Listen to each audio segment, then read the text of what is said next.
অধ্যায়ে সুদামা চরিত্রের কথা বর্ণন করেছেন। ভগবান শ্রীকৃষ্ণের বাল্য বন্ধু ছিলেন সুদামা।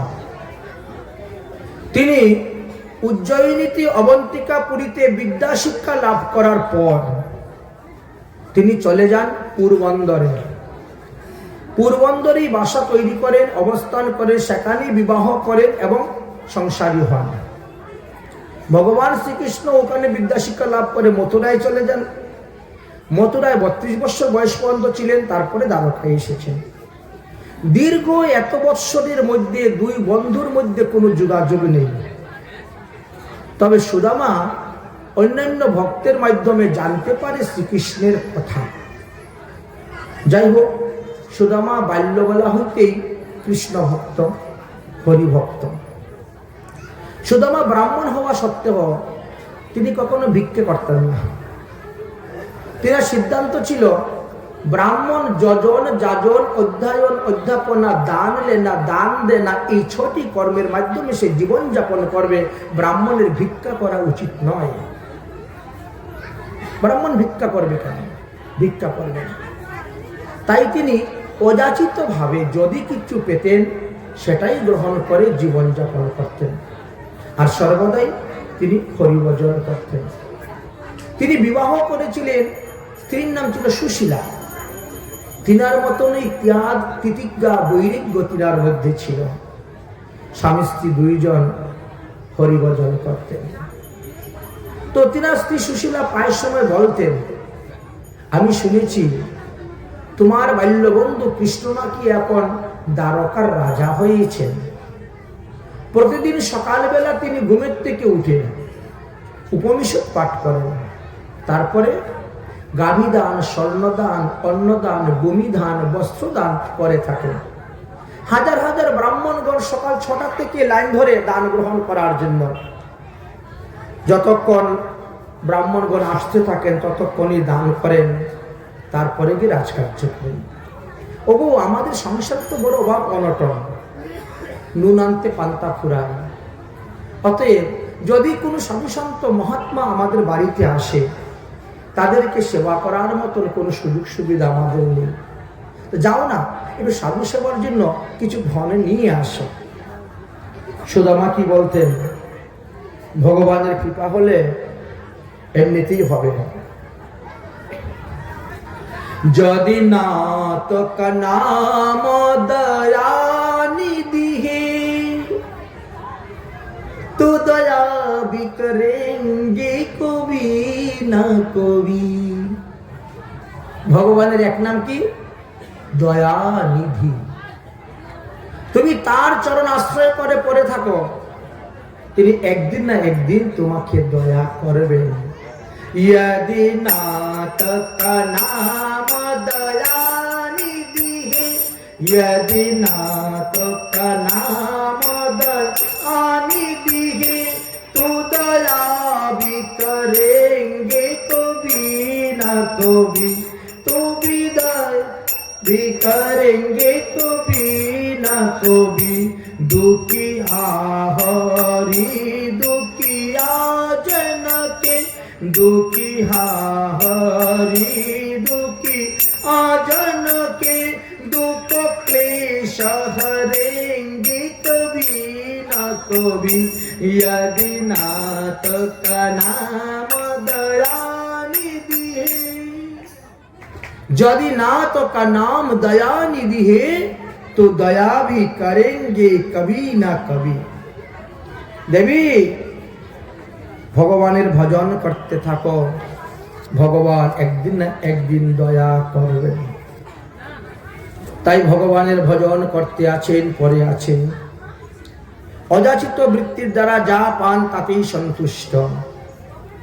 বলছেন যথা লাভেন সন্তুষ্ট। সাধুরা যখন যাহা পাইবে তার দ্বারাই তিনি সন্তুষ্ট থাকিবেন, এটাই হলো নিয়ম।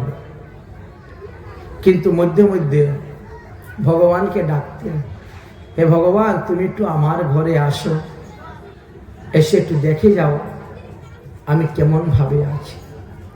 মেরা ছোটা সা সংসার হরিয়া যাও একবার।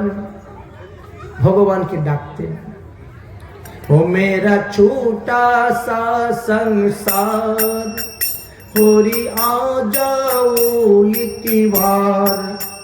मेरा टूटा है घर द्वार, हरि आ जाओ एक बार।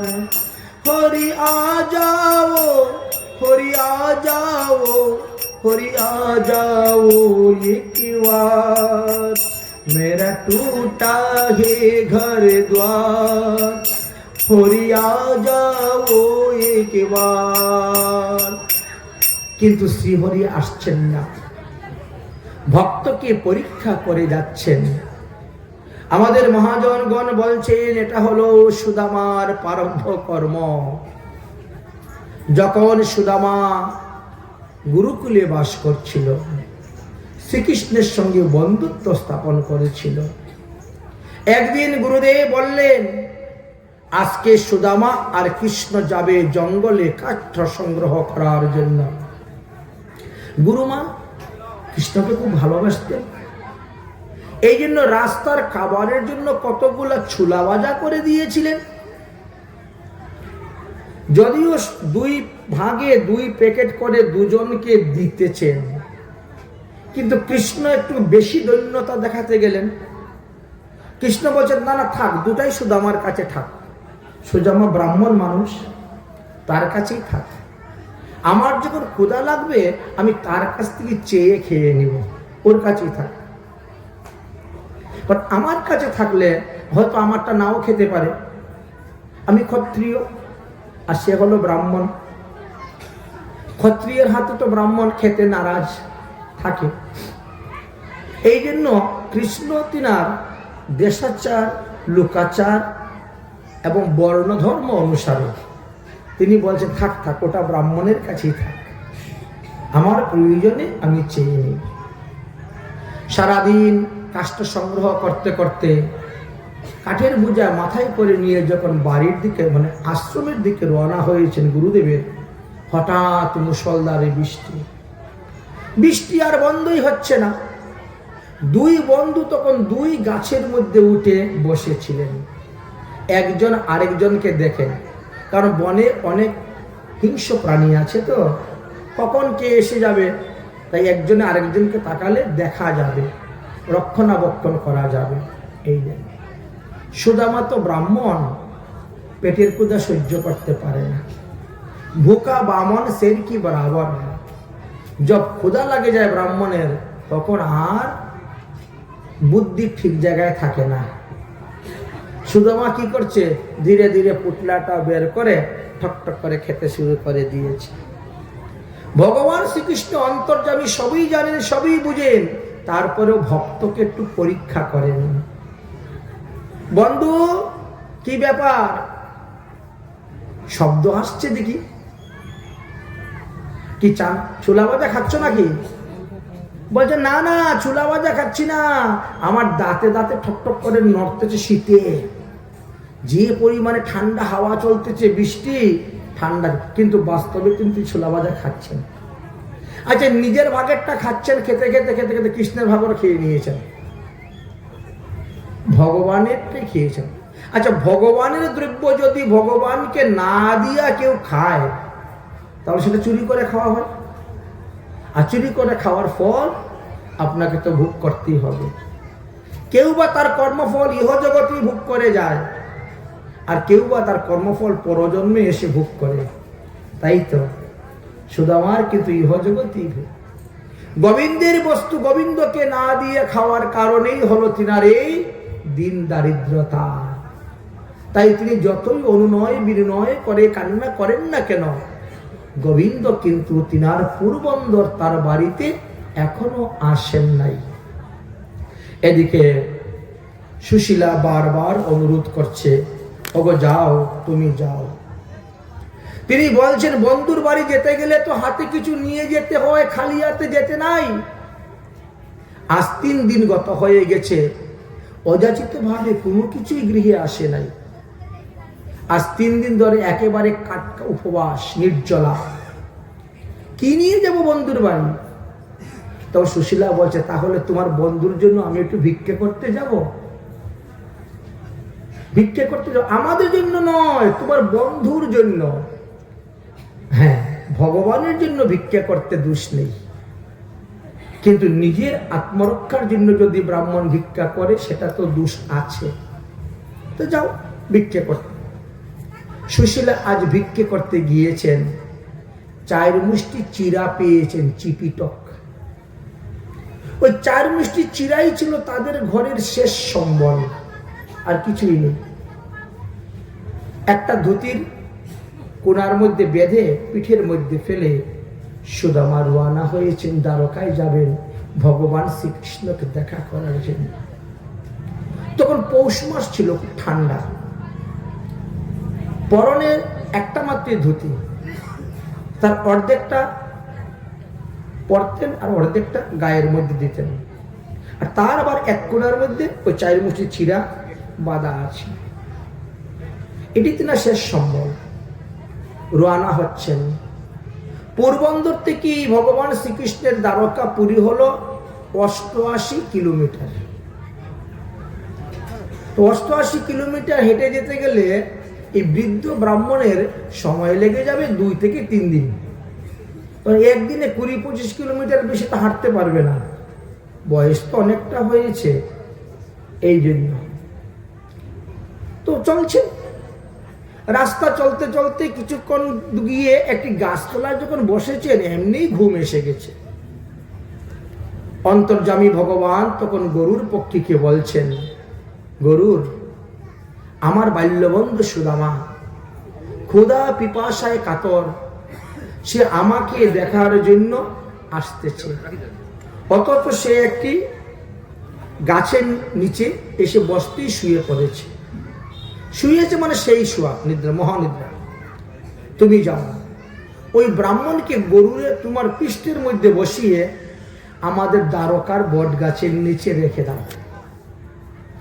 ভগবান শ্রীকৃষ্ণের আদেশে গেলেন, সুদামাকে পিঠের মধ্যে করে নিয়ে চলে আসলেন, কিন্তু সুদামা বুঝতে পারলেন না। ভগবানের মায়া বোঝা বড় ভার। ব্রহ্মা বুঝতে পারেন নাই, ইন্দ্র বুঝতে পারেন নাই, তুমি আর আমি কি বুঝবো? তাই তো শ্রীমদ্ ভগবত গীতাতে বলেছেন, দৈবী এসং গুণময়ী মম মায়া দূরত্বয়া মাম বহে প্রপদ্যন্তে মায়া মেতন্তরান্তিতে। মা যশোদা পর্যন্ত ভগবানের মায়া বুঝতে পারলেন না, মুখ থেকে যখন বিশ্ব ব্রহ্মাণ্ড দেখাইলেন। যাই হোক, সন্ধ্যা হয়ে গেছে। প্রত্যেকটা ঘরে ঘরে উলধ্বনি, জয়ধ্বনি, শঙ্করধ্বনি হচ্ছে। সন্ধ্যার সময় ঘুম ভেঙে গেছে। আরে, আমি না দ্বারকা যাওয়ার জন্য রওনা হয়েছিলাম, গাছের গোড়ায় বসতে ঘুম এসে গেছে। উঠেছেন, দেখেন 2-1 লোক যাচ্ছে রাস্তা দিয়ে।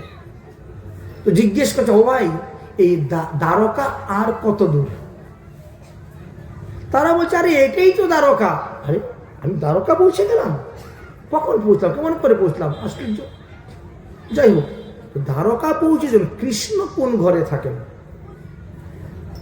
বলছে, সব থেকে বড় রানীর ঘরে গেলে তো আপনি পাবেনই পাবেন। ওই যে উঁচু লম্বা একটা ঘর দেখা যাচ্ছে, ওইটা হলো রুক্মিণীর, বড় পাটরানী। ওই ঘরে গেলে আপনি সংবাদটা পেয়ে যাবেন উনি কোথায় আছেন না আছেন। রওনা হয়েছেন। সামনে গিয়ে দেখেন গেটের মধ্যে 2 দারোয়ান বসে আছে। আপনি কোথায় যাচ্ছেন?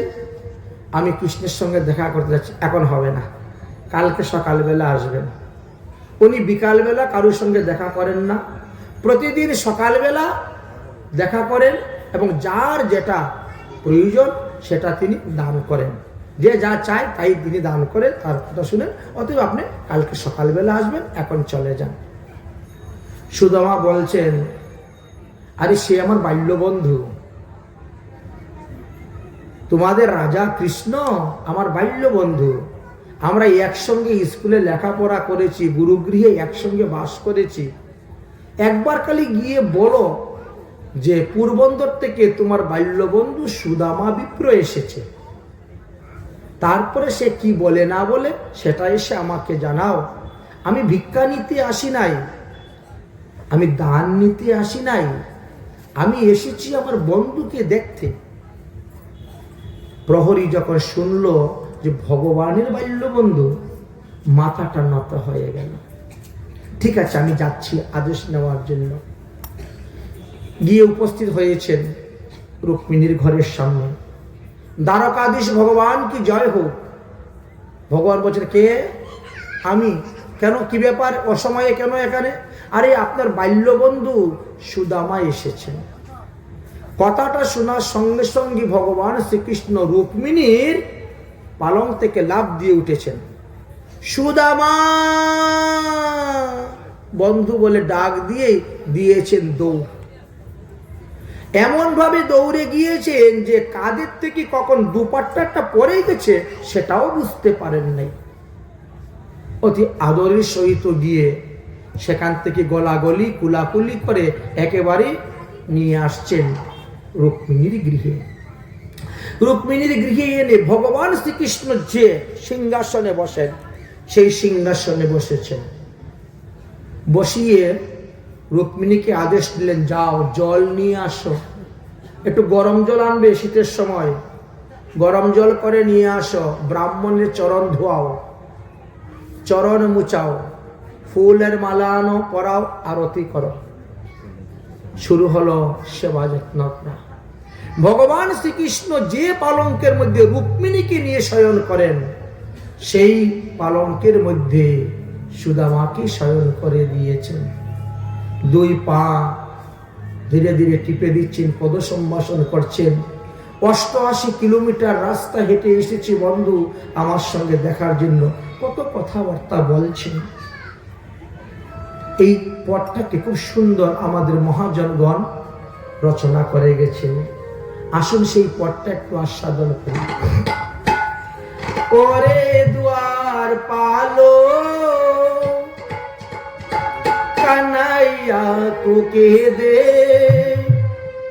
किधर पे सुदामा गरीब आ गया है, किधर पे सुदामा गरीब आ गया है। और द्वार पालो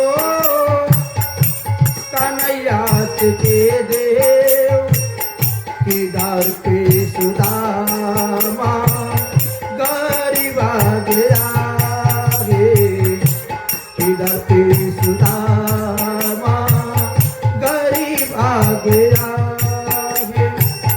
भटकते भटकते न जाने कहाँ से, भटकते भटकते न जाने कहाँ से, तुम्हारी महल में करीब आ गया है, तुम्हारी महल में करीब आ गया है।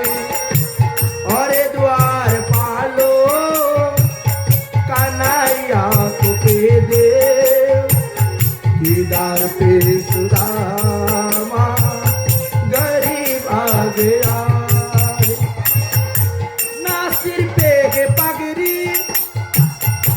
तन पे है जामा, ना सिर पे है पगड़ी, ना तन पे है जामा, बता दो कन्हैया को नाम है सुदामा, बता दो कन्हैया को नाम है सुदामा।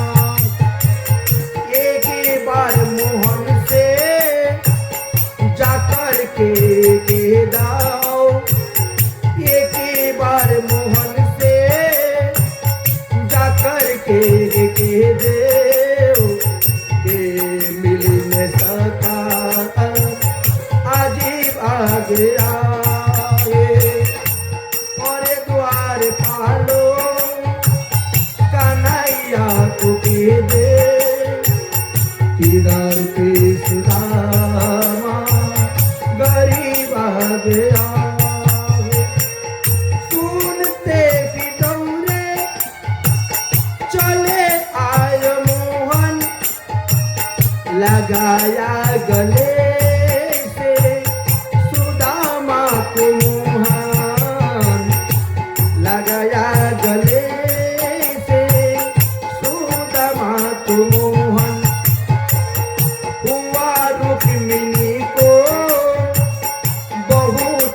अचंबा हुआ रुक्मिणी को बहुत ही अचंबा, ये मेहमान कैसा अजीब आ गया है, ये मेहमान कैसा अजीब आ गया है।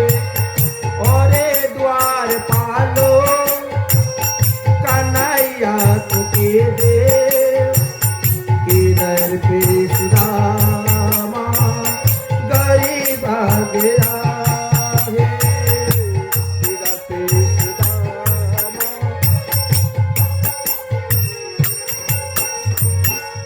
बराबरी अपने सुदामा बैठाए, चरण आंसू से सामने धुलाए, चरण आंसू से सामने धुलाए। ना घबराओ प्यारे जरा सा सुदामा, ना घबराओ प्यारे जरा सा सुदामा, खुशी का संवाद तेरी करीब आ गया है, खुशी का संवाद तेरी करीब आ गया है। और द्वार पालो कन्हैया को के दे, किधर से सुदामा गरीब आ गया। बोलो भक्त वत्सल भगवान की। ভক্ত বৎসল ভগবান শ্রী গোবিন্দ সুদামাকে নিয়ে এবার রুক্মিণীর পালঙ্কে শয়ন করিয়েছেন, হস্তপদ সম্ভাষণ করে দিয়েছেন। এত দূর থেকে হেঁটে এসেছেন, তাই একটু পা টিপে দিচ্ছেন। জিজ্ঞাসা করছেন, বন্ধু তুমি কি বিয়ে করেছো? সুদামা বলে, হ্যাঁ বন্ধু, বিয়ে তো করেছি। কৃষ্ণ বললেন, তাহলে আমাকে নিমন্ত্রণ দিলে না বিয়েতে? আমাকে নিমন্ত্রণ দিলে তো আমিও যেতাম বিয়ের বরযাত্রীকে। সুদামা বলছে, ভাই আমার বিয়ে, আমাদের গরিবের বিয়ে তো বুঝোই, একটু তিল হর্তকি দিয়ে দান করা, তোমাদের তো রাজাদের মতন ব্যাপার স্যাপার নয়। আচ্ছা কৃষ্ণ, তুমি কি বিয়ে করেছো? কৃষ্ণ বলে, হ্যাঁ আমিও বিয়ে করেছি। বলে, তো কইতে তোমার বউটাকে দেখালে না? বলে, যেটা পা ধোয়াইয়া দিয়েছিল ওটাই তো। ও হো, আচ্ছা আচ্ছা। তে ভাই, শুনেছি রাজারা নাকি অনেক অনেক বিয়ে করে।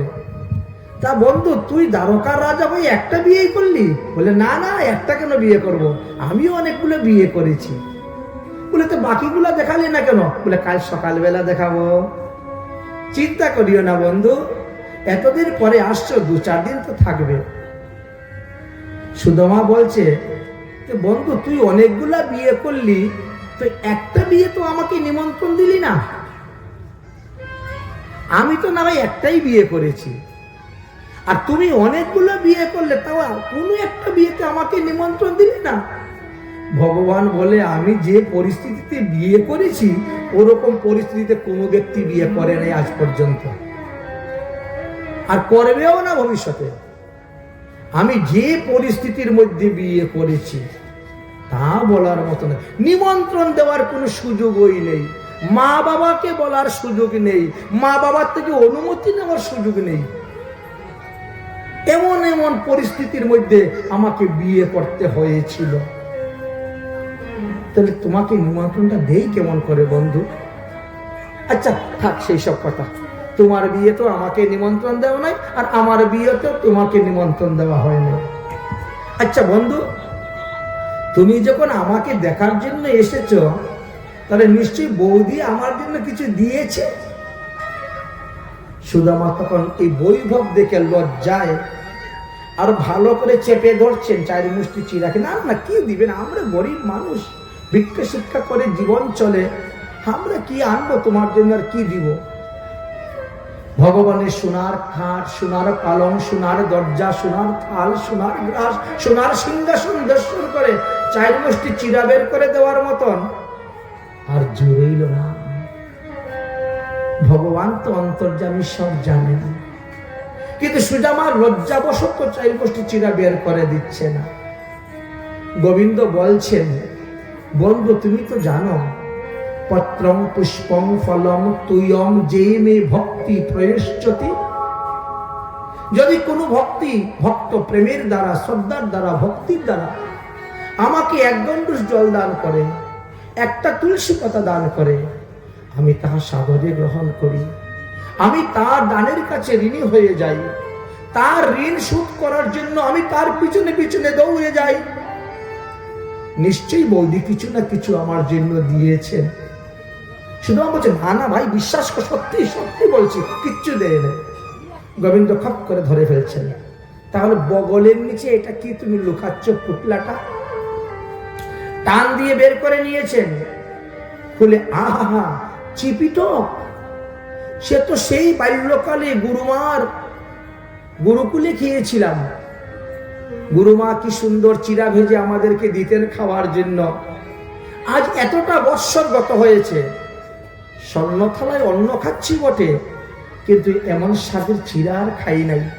বলেই 1 মুষ্টি নিয়েই গোবিন্দ মুখে ঢুকিয়ে দিয়েছে। আজ কতটা বৎসর পরে একটু চিরা খেয়েছে, খুব আনন্দ গোবিন্দ। মনে মনে চিন্তা করছেন, আমি এই পৃথিবীর যত ঐশ্বর্য আছে, সমস্ত ঐশ্বর্য আমি সুদামাকে দান করে দিব। এদিকে রেখে দেন, একটা পাশে দিচ্ছি, এই না, সুদামাকে আমি দান করে দিব। 1 নম্বর। 2 নম্বরে আরেক মুষ্টি চিরা নিয়ে যখন তিনি খেতে গিয়েছেন, তখন তিনি কি করলেন? বলছেন, সপ্ত স্বর্গ আমি সুদামাকে দান করে দিব। তারপরে 3য় মুষ্টি চিরা যখন নিয়ে খাবেন, তখন রুক্মিণী কৃষ্ণের হাত ধরে ফেলছেন। প্রভু, ভক্তের মনোবাসনা পূর্ণ করার জন্য 2 মুষ্টি চিরাই যথেষ্ট, আর খেতে হবে না। বাকি চিরাগুলা আমরা না হলে পাবো। গোবিন্দ হাত ছেড়ে দিয়েছেন। এইখানে আমাদের টিকাকার বলছেন, কেন রুক্মিণী বাধা দিলেন গোবিন্দকে? গোবিন্দের এত স্বাদের বস্তু, প্রিয় বস্তু, আদরের বস্তু চিপিটক তিনি খেতে গেলেন, অথচ রুক্মিণী বাধা দিলেন কেন? বলছেন যে রুক্মিণীর মনের মধ্যে একটি ভয় ছিল। রুক্মিণী হলেন বৈকুণ্ঠের লক্ষ্মী ঠাকুরানী। তিনি চিন্তা করলেন, 1 মুষ্টি চিরা খেয়ে গোবিন্দ সারা ব্রহ্মাণ্ড দান করতে গিয়েছেন। 2য় মুষ্টি চিরা খেয়ে সপ্ত স্বর্গ দান করে দিয়েছেন। 3য় মুষ্টি চিরা খেয়ে যদি বলেন, আমার বৈকুণ্ঠ তোমাকে দান করে দিলাম, তাহলে এই দ্বারকালীলা শেষ করার পরে আমি গিয়ে থাকবো কোথায়? এই জন্য রুক্মিণী হাত ধরে ফেলছেন, আর খেতে হবে না। তাই দ্বাদশী দিবসে যদি চিরাভোগ ভগবানকে দেওয়া যায়, তাহলে খুব তাড়াতাড়ি কৃষ্ণ ভক্তি লাভ করা যায়। সুদামা 3 দিন অবস্থান করলেন, তারপরে কৃষ্ণের কাছ থেকে বিদায় নিলেন, আর তিনি তিনার স্বগৃহে রওনা হলেন। ভগবান শুধু পরীক্ষাই করে গেলেন, সুদামাকে কিছু দিলেন না, আর সুদামাও কিছু চাইল না। সুদামাকে বিদায় করে দেওয়ার পর শ্রী গোবিন্দ ঘরের মধ্যে বসে এসে কান্না করছেন, আমার বন্ধু আমার কাছে কিছু চায় নাই, আর আমিও তাকে কিছু দিয়েই নাই। আমি শুধু তাকে পরীক্ষা করে গেলাম, আর পরীক্ষা করতে গিয়ে আমি তার কাছে হেরে গেলাম। আমি যে সুদামার 2 মুষ্টি চিরা খেয়েছি, সেই ঋণ শোধ করবো কেমন করে? এটাই গোবিন্দের চিন্তা। তখন লক্ষ্মী দেবী অর্থাৎ রুক্মিণী দেবী বলছেন, এক কাজ করো, বিশ্বকর্মাকে ডাকো আর যুগমায়াকে ডাকো, আমাদের যেভাবে দ্বারকায় ঐশ্বর্য আছে ওইভাবে সমস্ত ঐশ্বর্য সেখানে হয়ে যাক। এক রাত্রির মধ্যে বিশ্বকর্মা আমাদের যেরকম বাড়ি ঘর খাট পালং চেয়ার টেবিল দাস দাসী আসবাবপত্র সুদামার সেইভাবে তৈরি করে দেওয়া হোক। ভগবানের আদেশে সেইভাবে তৈরি করা হয়ে গেছিল। সুদামা যখন দ্বারকার থেকে ফিরে গিয়েছিলেন তখন তিনি তিনার বাড়িটাকে আর চিনতে পারলেন না। আরে এখানে তো আমার কুড়ে ঘর ছিল, আমার কুড়ে ঘরটা ভেঙে দিয়ে কোন ব্যক্তি এসে এত বড় রাজপ্রাসাদ অট্টালিকা বানিয়েছে? কোন রাজাই বা আমার জায়গা দখল করে নিয়েছে? কোথায় বা গেল আমার সহধর্মণী সুশীলা? এইভাবে তিনি কান্না করছেন আর ওই রাজপ্রাসাদের চতুর্দিকে ঘুরে বেড়াচ্ছেন। সুশীলা যখন ঘর থেকে দেখলো সুদামা বিপ্র আসতেছেন, অমনি তিনি দাস দাসী নিয়ে আর প্রদীপ নিয়ে আরতি করে বলছেন, আসুন আসুন, তোমার বন্ধু দান করেছেন। সুদামা বলছে, এত বৈভব এত ঐশ্বর্যের মধ্যে থাকলে তো হরিভজন করা যাবে না। এই যে ঐশ্বর্য, এই ঐশ্বর্যের মধ্যে থাকলে হরিভজন করা যায় না। অতএব ভগবানকে পাওয়া যায় মাধুর্যের দ্বারা, মাধুর্য রসের দ্বারা। দেবী তুমি এই সমস্ত ঐশ্বর্য ভোগ করো, আমি গঙ্গার তীরে নদীর তীরে আমি ওখানে গিয়ে বাস করব। এখানে থাকলে হরিভজন হবে না। তাহলে কি করা যায়? বলে এই সমস্ত দ্রব্য তাহলে ব্রাহ্মণকে দান করে দাও, ব্রাহ্মণকে দান করে দাও। তখন গোবিন্দ যে সমস্ত দ্রব্য এনেছিলেন সমস্ত দ্রব্য ব্রাহ্মণদেরকে দান করতে শুরু করেছে। আর সব ব্রাহ্মণরা তখন সুদামার জয় দেয়। সুদামা বলছে, আমার জয় দিও না, আমার কোনো কিচ্ছু নয়, সব কিছু গোবিন্দের দেওয়া, গোবিন্দের দ্রব্য গোবিন্দের। সবকিছু দান করার পরেও যে সমস্ত দ্রব্য ছিল বর্তমানে এটি ভারত সরকারের আন্ডারে আছে। সেখানে যে কোনো সাধু গেলে পরে 3 দিন সুদামার বাড়ি থাকা এবং খাওয়া ফ্রি। আমি আমার জীবনে 2 বার আমি গিয়েছি এবং সুদামা বিপ্রের বাড়িতে উঠেছি। সাধুদের যে খুব আদর যত্ন, 3 দিন থাকা ফ্রি খাওয়া ফ্রি।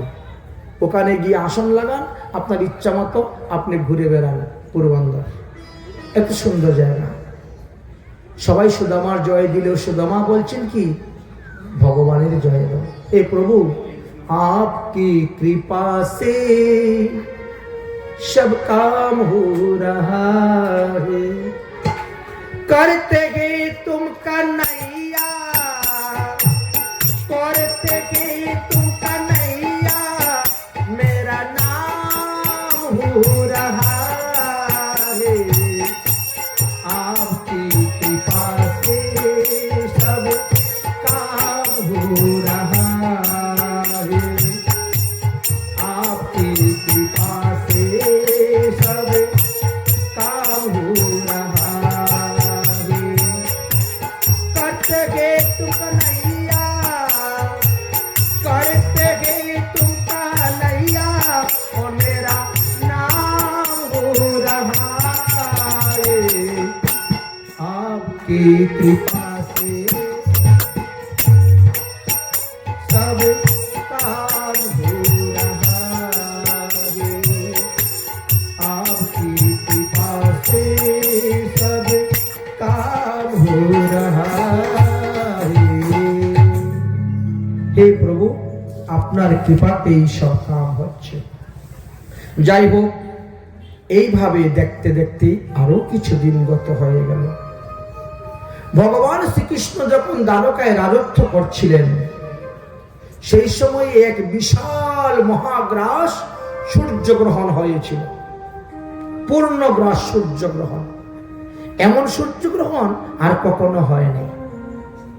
আচ্ছা, সূর্যগ্রহণে কোথায় স্নান করলে বেশি পুণ্যফল লাভ করা যায়? কুরুক্ষেত্রে সন্নিহিত কুণ্ডে। তাই ভগবান শ্রীকৃষ্ণ বললেন, কুরুক্ষেত্রের সন্নিহিত কুণ্ডে স্নান করতে যাব সূর্যগ্রহণ উপলক্ষে, কে কে আমার সঙ্গে যাবে, তৈরি আছো?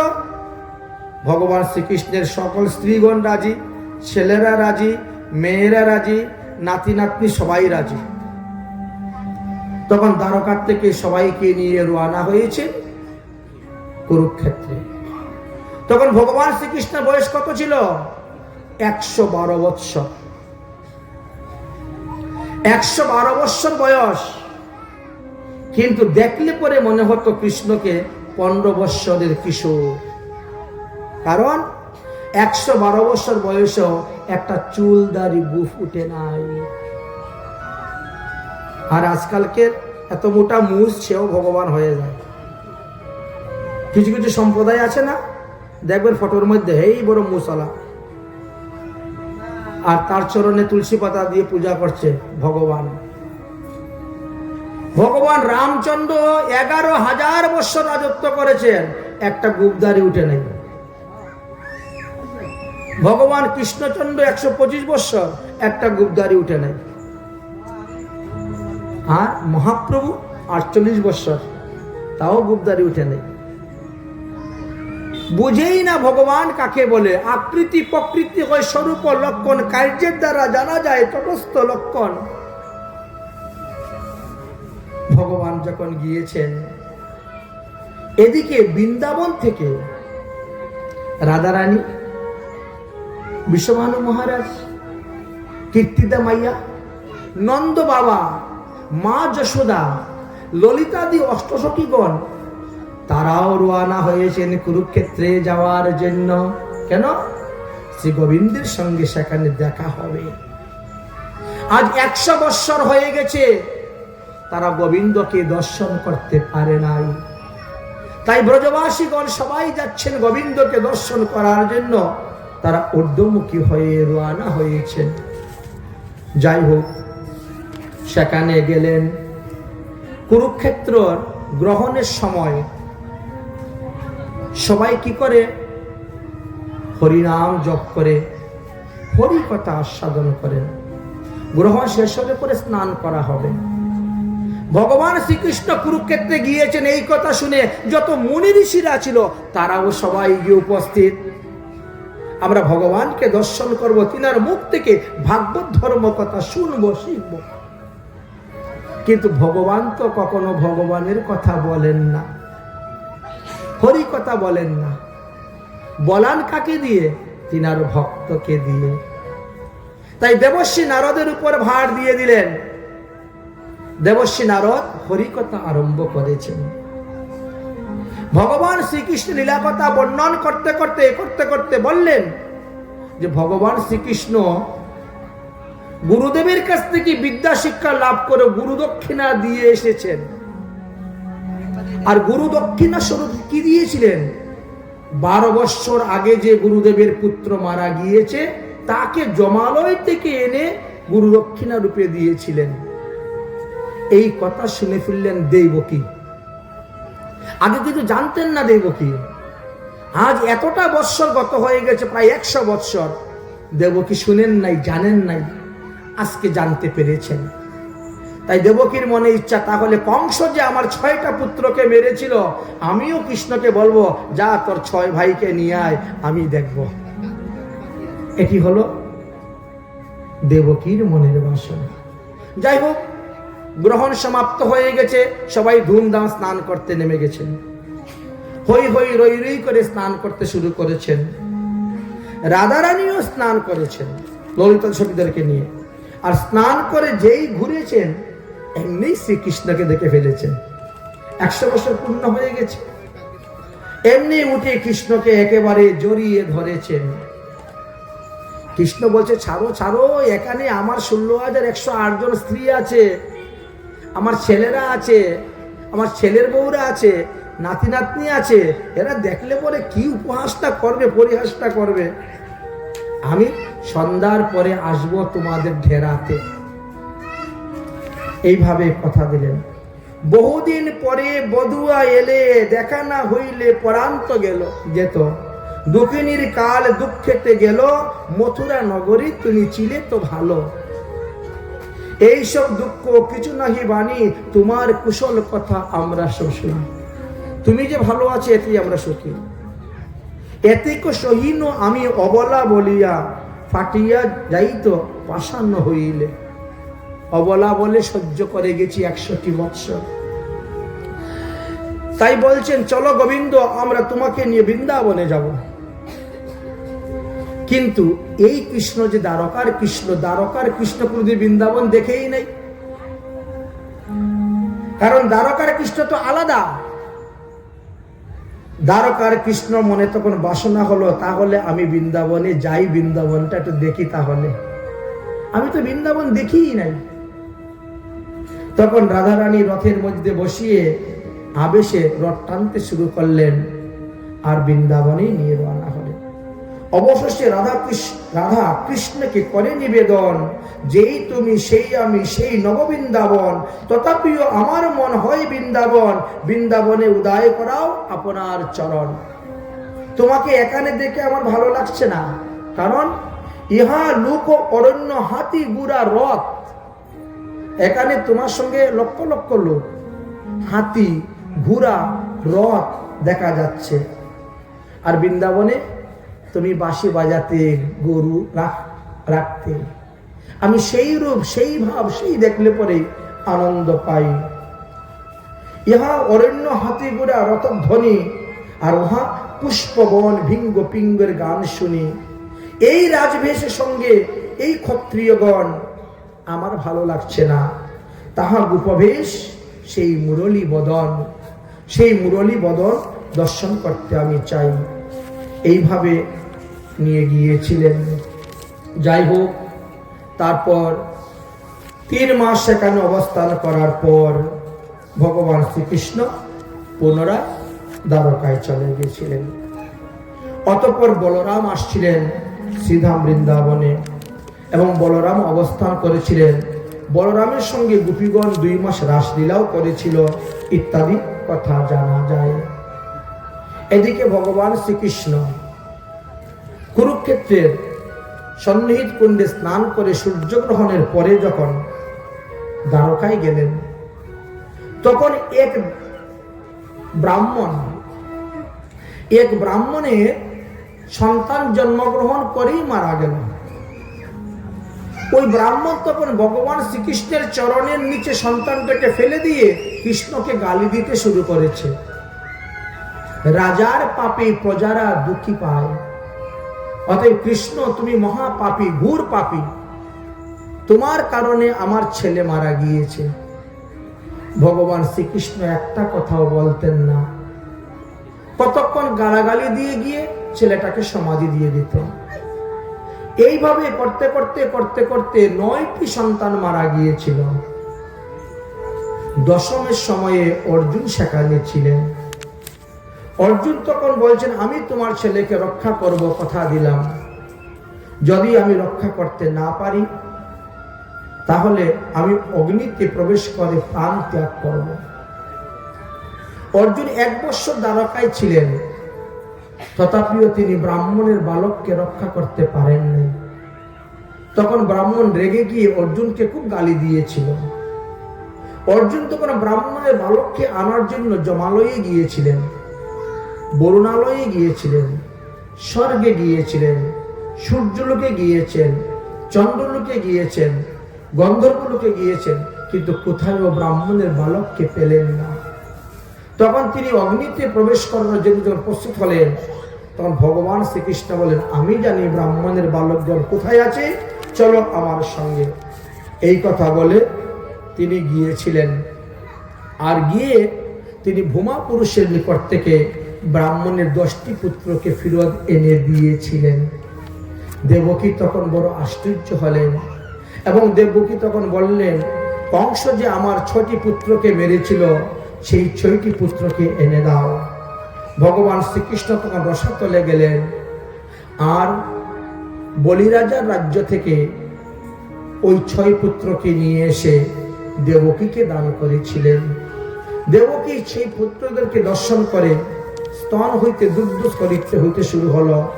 ভগবান শ্রীকৃষ্ণ যে স্তন দুগ্ধ পান করেছেন, তার প্রসাদী দুগ্ধ পান করে, সেই প্রসাদ গ্রহণ করে, আর দেবকীর বাকি 6 পুত্র তারা উদ্ধার হয়ে চলে গেল।